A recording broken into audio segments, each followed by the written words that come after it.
All right, are we live? I guess so. All right. So there's Cam and Darryl at the Indie Week office. Every week we do a little live video, talking shop. What do you do? And we also have a beverage as we do so. And what's yours this week? I have a nut brown ale with a squirrel on it. Nice, dark, nutty, manly. Quite like it. From Black Oak Brewing Company in Toronto. So nice. And I think you're kind of trying to set up for what I'm having here. I'm always the cider guy, and I've got this. It's called Tempt 9. It's strawberry and lime flavored cider. Now, I picked this up because actually the can reminded me of the sake drink I had at ramen shop on College. So it kind of reminded me of that, so I grabbed it. And it's okay, and it's really sweet, and I'll be honest, it's kind of like a Jolly Rancher.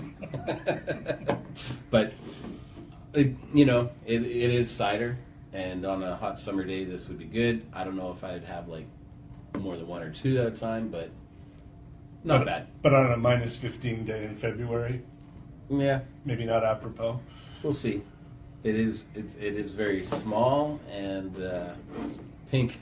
It's like a cider shooter. Yeah, exactly. Anyways. Like a Jolly Rancher. Yes. So, so we talk music and what's going on in Toronto, but also other things. Right off the top, Indie Week is a festival. Some of you probably know about it, some might not, but right now the call for bands is out for our early bird submissions. It's only $10. You can go to canada.indieweek.com/apply. There is a sonic bids option and a non-sonic bids option. So it's only $10. It's a great festival, especially for young artists coming out.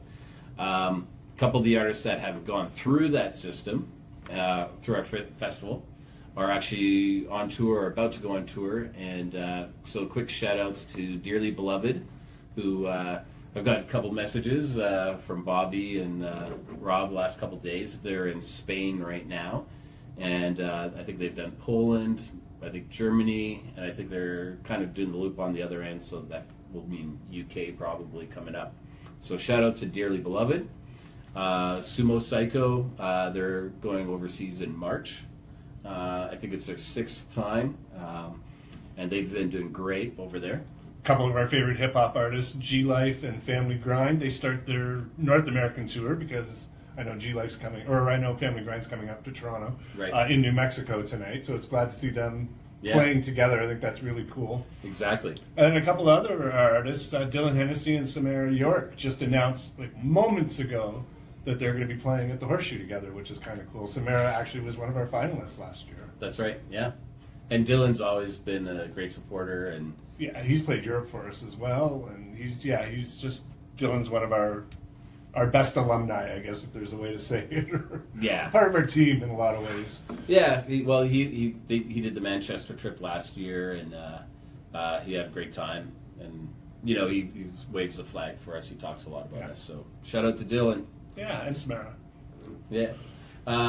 So you jotted down some of the news that's kind of going on. Yeah, I just want to give a shout out to my boys, the Headstones, who I have a very, very long history with.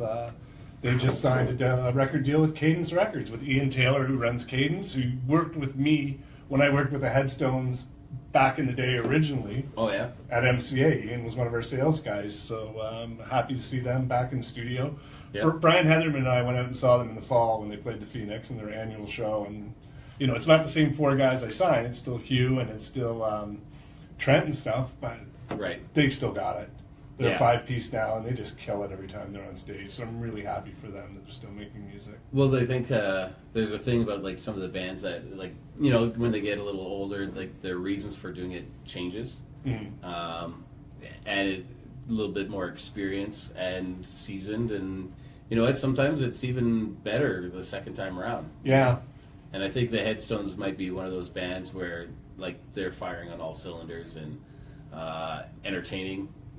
Not saying they weren't before, but you kind of didn't know what you're getting some nights. To say the least. And now, it's 6-7 albums under their belt too. They can be very selective of what they play. But I was really surprised how much stuff they played in the fall from the 2 albums that I worked with them on. Like those are the classics, it seems. Yeah. But it was great. And, a lot of people got to know Hugh Dillon originally as an actor when he played in Hardcore Logo. Yeah. And now our friend Al Nolan from famous Trigger Happy and a million other bands, and just a mainstay at the Bovine and in the Toronto rock and roll scene. He's going to be playing Joe Dick at Hardcore Logo Live. Okay. Which would be at the Dance Cave up on top of Lee's Palace from March 9th to 26th. So here's to you, Al. Looking forward to you being a dick. And to give a little bit of backstory on that, like some of you may not know what Hardcore Logo is, but it's a really good cult classic Canadian film about this band that basically reunites and tours Western Canada, and it really reminds me a lot when I was on that circuit. It really captures exactly what the bar scene was like and the people that were there and the attitudes. And another trivia part of it is the name of the band in the movie is Billy Talent. Billy Talent, so that's where they got their name from. It's also a great book if you want to read the book first. There's actually 2 books, because there's a part 1 and a part 2. There's a return to, much like there was Hardcore Logo 2 as well. Right. With, oh my God, what was the band? Oh, come on. Die Mannequin. Die Mannequin, yes. Yeah. Care Failure. Yes. Yeah. And it was a lot better than I thought it was going to be. I was really sort of not dreading it, but I was worried about it. But I thought she did a great job. And Paul Scholl's in it, who's now doing a weapons. Paul's an old road manager. He used to work at Goldfinger, and he has a weapons. He's a weapons collector, and he has this TV show. And Paul does a great job in it too. Yeah. Lots of Hardcore Logo stuff. And then the other thing going on right now is CBC Searchlight. I'm getting hit up with some of the bands that have played for us to go vote for him, but you can go to cbc.ca, and it's kind of like an online voting system, right? Mm-hmm. You probably could describe it better than I. Well, you go in, there's 1,200 bands applied right now. A lot of them have played with us, and you just go in, have a listen, and vote for who you like. Vote for your friends, and go to the CBC site and listen to some great Canadian music. And is there something for the winner, or? I'm not sure what the prize is. Yeah, I don't know. But speaking of CBC, I guess we should have a little toast to Stuart McLean. Yeah. From Vinyl Cafe, who passed away yesterday, who was a great Canadian arts supporter and took all sorts of bands right across this country and had them perform with him. And the Twitter feeds or the Facebook feeds going on, like people sharing stories, or like a lot of people knew him, and Danny Michelle's of the world and Joe Plaskett's, and I know my Wendy, she called it her religion every Sunday, listening to it. A lot of people discovered music through that show over a long period of time. So, yeah, it's very sad to see that announcement yesterday. Hopefully there's someone out there who can, in some way, shape, or form, pick up the mantle and create something along the same lines to develop music and culture in Canada. Absolutely. Like, that was a big show. Yeah, very big. And then, what's next on our list? Well, we went to City Hall this week. Oh, yeah, the old City Hall meeting. What are your thoughts first before I get... Just to set it up, the Toronto Music Advisory Committee meets 4 times a year at City Hall just to discuss the music industry in Toronto specifically. So this one was a bit of a call to arms because of all the recent venue closures. So it was packed, at 10 o'clock on a Monday morning. Yeah. It was great to see a lot of our city councillors who were so engaged in the music scene. Right. Who, Joe Cressy, Josh Cole, Mary Margaret McMahon, who had lots of questions, lots of answers, and a lot of people from the public who were voicing their concerns about venues closing and how hard it is to open a venue or get a liquor license as well. So it was an interesting forum, and then there were speakers from the floor, and Darryl stepped up and said a few words as well. I got a big mouth. I got to say something, right?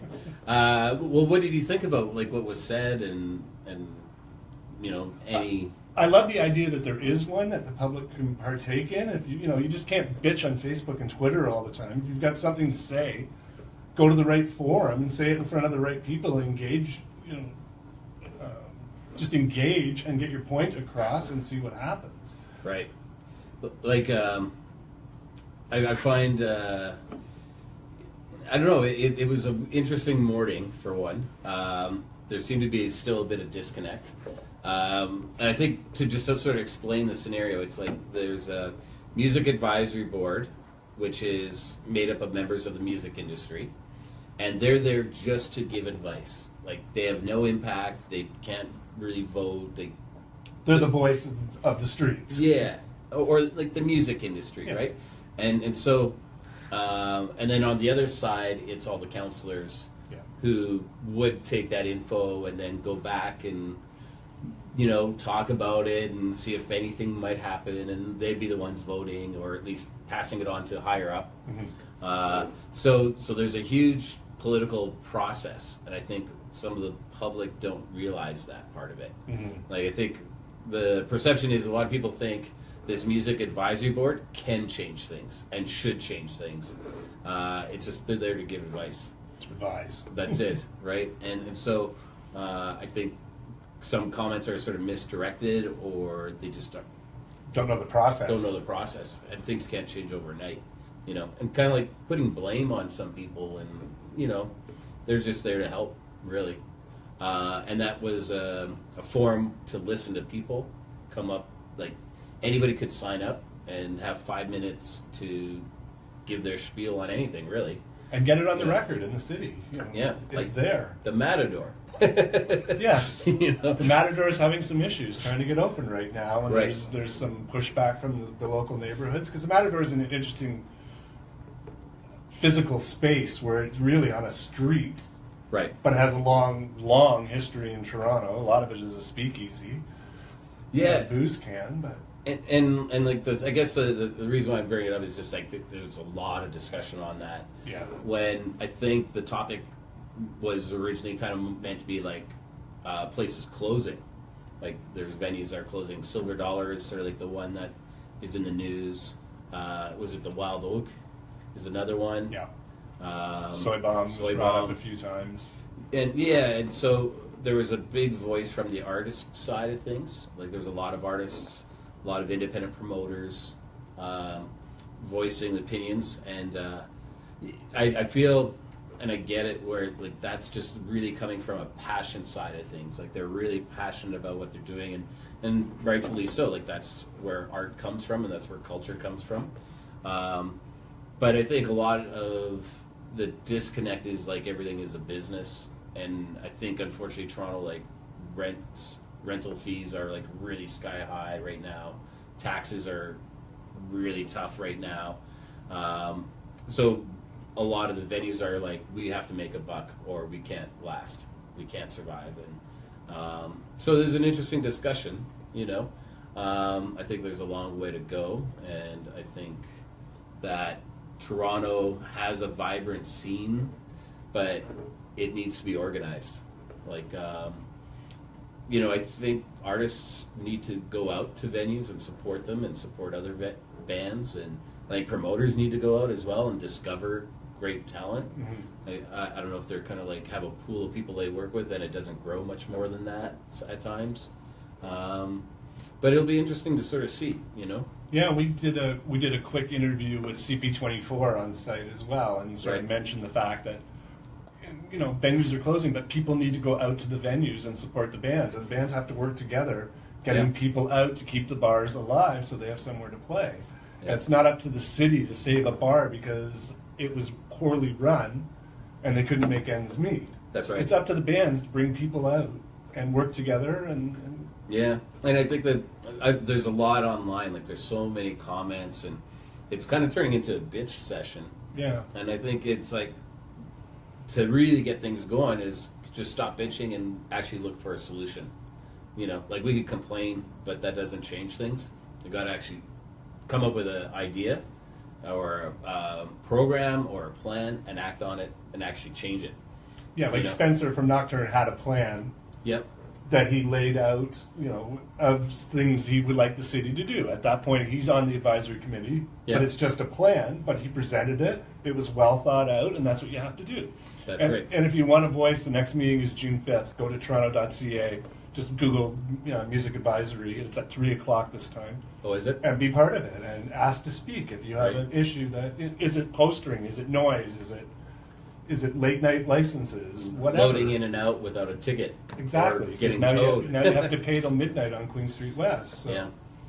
So that there's a lot of options, and I think there sort of seems to be this feeling of us versus them, and I think it's more like it needs to change where everybody just has to work together to make this happen. Like it seems like there's this like there's artists over here, promoters, bookers here, venues here, city bureaucracy here, council here, and nobody's on the same side, right? Like it seems like it's us versus them a lot, and pointing fingers instead of how are we going to make this work, right? And I think that can sort of change a bit, you know. Like in seeing some of the comments online yesterday, there was a couple artists having this discussion thread, and you know, one of the comments it was like, well, the promoter should eat the costs, and it's like, well, then the promoter's not going to make any money, and that's not good business sense. They'll go out of business. Then there's no promoters. You know, like it's a tough thing, and I think, and again, this is just my personal thoughts. It doesn't mean anything, but I think it's kind of like everything is almost like oil or stock. The value goes up, value goes down, right? And I think for live music, it's really based on how many people can you draw at what ticket price? And you kind of gauge what your value is based on what you can draw and how much you can sell it at. And that determines what venues you should play. And I think some artists are choosing the wrong venues to play at the wrong time, potentially. And I think it's like really finding the right fit, you know, like a rock band should play at Bovine. You know, or Cherries, and build it. Don't go to the Phoenix and say, "Hey, we want to play here." Yeah, it's like, wow, we hold 850 people, and you're not ready, or the Horseshoe before you can fill it. Yeah. You know, it's a ladder. You build yourself up. Yeah, and if you can consistently draw, your stock goes up, which means you can start asking guarantees. You know, I think the hard part is money has to come from somewhere, and usually it's just attendees. You know, they're the ones that buy the tickets, they're the ones that buy the beer, they're the ones that buy the merch, and people have to be in the room. Yeah. You know? So you can build a rep at the Paddock, then move it to the Cameron, and then move it to the Horseshoe, and then, you know, or the Dakota, or the Garrison, and... That's right. There's, you know, you look at the capacities of the clubs and how you can build your career and go to bigger and bigger venues. Exactly. And stick with the promoters who helped you at the beginning, too. Don't ever forget that. Like, the ones who took a chance early. That's one thing that I see a lot where either it's be a venue, a booker, a promoter has helped a band start, and like say they've risen up, and then they don't play back there again to help that promoter. Right. Now they're making money, and where you lost money booking them, because we've both been bookers and promoters. Absolutely. And then they desert you. It's just like, come on, really? Exactly.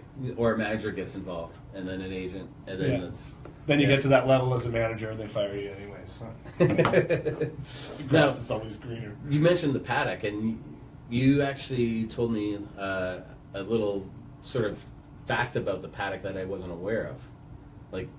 They're one of the oldest bars, or yeah, I think it's the second oldest bar in Toronto behind the Wheat Chief. Really? Yeah. Wow. See, I didn't know that. You know, because Paddock was closed for a while. Like I'm going back years. Yeah. Like nothing was really happening there, and then now, you know, basically they're really indie friendly. They're wanting artists to play there and support new talent and let them build an audience, you know? Yeah, go to the Paddock Facebook page. I think it starts Friday night. Nico's doing like an open mic little competition as well down there. Right. And it was a great venue for us last year. Yeah, absolutely. Late night license, and I'd go in there at 2 o'clock in the morning, and the place was rammed, and I was really happy with everything we did at the Paddock last year. Yeah, and we're looking to be back, of course, right? Yeah, of course. And they have great food.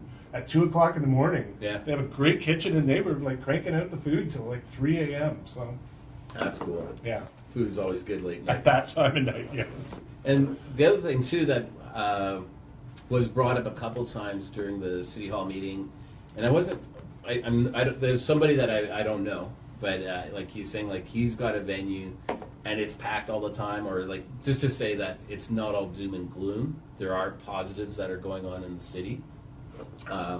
You know, and with some of the closures, there's openings, and you know, I'm trying to do shout outs for them, but Stop, Drop, and Roll is like they're active online and they're really pushing new artists and Very engaged in the community. Yeah, they're working really hard right now to make a go of it. right. And so like that's the kind of thing is like people should go and support, help it develop a community and help it grow and Go check out. make the sure new it's room. around for 5 years. And, Exactly. you know, like that's an important thing. So I don't know. All I can say is really just go out like once a month, have your band or one band member go out and bring a friend, somebody who might not have gone to a music venue in the first place. That's the easiest way to grow.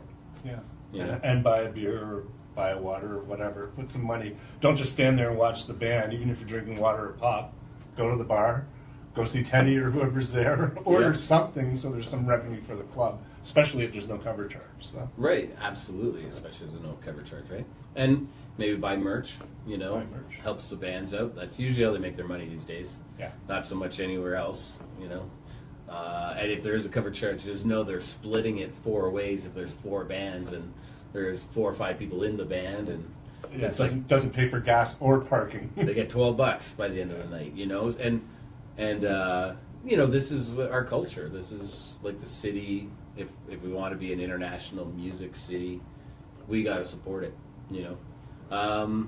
Yeah, you know, it'll be interesting to see how this year rolls out, you know, because there is this sort of disgruntlement going on in the underground, and rightly so on some of it, but also I think it's organized and do things the right way. But you have the opportunity to be part of the solution by showing up at these meetings and getting involved. So. Yeah. So, and go to a live show. Support live music and local. That's huge. So, A quick thing, tomorrow night at 7 o'clock at the Carlton Cinema, yes. Riff, Real Indie Film Fest, is co-presenting Music is Our Weapon, which is an amazing story of a 9-piece political activist, joyous band from Kenya and their story. They played stages around the world and coming from the worst part of Nairobi and just building into this incredible music collective.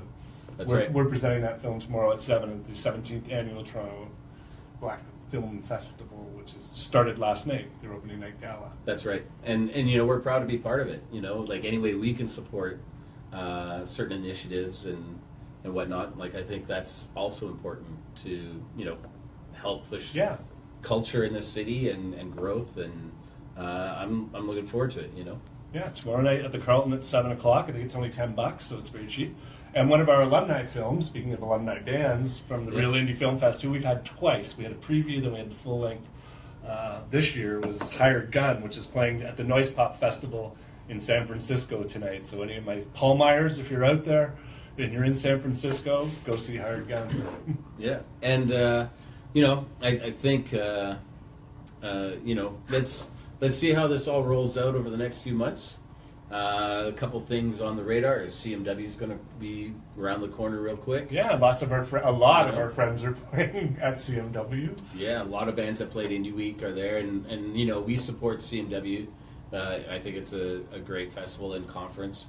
One of the things also, like I'm always reading the comments online, is like, you know, these things have conferences where there's panels going on, discussions, and I think, you know, it's sad when it's not full. Like, there's so many artists in town; they should be out at these things, and it's free education and networking. So, and if you have any ideas for panels for us at Indie 101 that you, or you know, things that you want to talk about or have us discuss and find professionals, just throw it on our website or put it on our Facebook. Facebook, yeah, or tweet us and Facebook. Let's do it on Facebook. All right, keep it easy. Otherwise, you got to keep track of everything. Just yeah, if you have any ideas or anything, just go to facebook.com/IndieWeek and post something there. Because I'm sure a lot of you don't know the difference between a booker and a promoter. And there's very I've seen simple that things. so many times online right now. Yeah, that's a good point to make. A lot of times people think when they book a show at a club that's the promoter, where nowadays it's usually a booker, and there is no promoter other than the band, or if you are working with a promoter who booked the club, right? So I think a lot of bands think it's up to the venue. The way the business model mostly is it's almost like a hall. If you book a hall for a wedding, it's not the hall saying, hey, come on Saturday, we have a wedding. right? It's the people who are putting it on draws the people. So most of the time these days when you're interacting with the venue, it's a booker, and they just slot in who's going to be on that night. And otherwise it's a promoter in between, and it's the promoter that's actually promoting the show. And they want to work with bands that promote. Yes. So no matter what, you got to promote. Exactly. Right? Yeah, I don't really have anything else on the slate today, but just another... Speaking of slate. Yeah. Another call out just saying our early bird applications are open, and we're looking for bands basically from anywhere around the world. And pretty much almost every genre, just we don't really do cover bands. No. And, but hip-hop to rock to acoustic to metal to punk. I listened to a 22-piece hip-hop orchestra today from the States. That was very interesting. So. And you told me about that, and I want to hear it. Yeah. So that's the other thing too, is we're already listening to applications. Listened to a band from Singapore yesterday. Yeah, they're kind of cool. They're really good. So I'm looking for that's the exciting part of this job, is listening to all the different bands from around the world. Yeah, discovering new talent and inviting them. Hopefully they can make it up. And yeah. So hopefully we'll see. Yeah. All right, so that's it for us this week, and we'll be back next week, same-ish time. It's usually Thursdays that we do this, but we might be moving to Tuesdays. We don't know yet. As long as there's beer, I'm fine. Or Jolly Ranchers. It does. It tastes like a watermelon Jolly Rancher. All right, so have a good week. Talk to you soon. Cheers.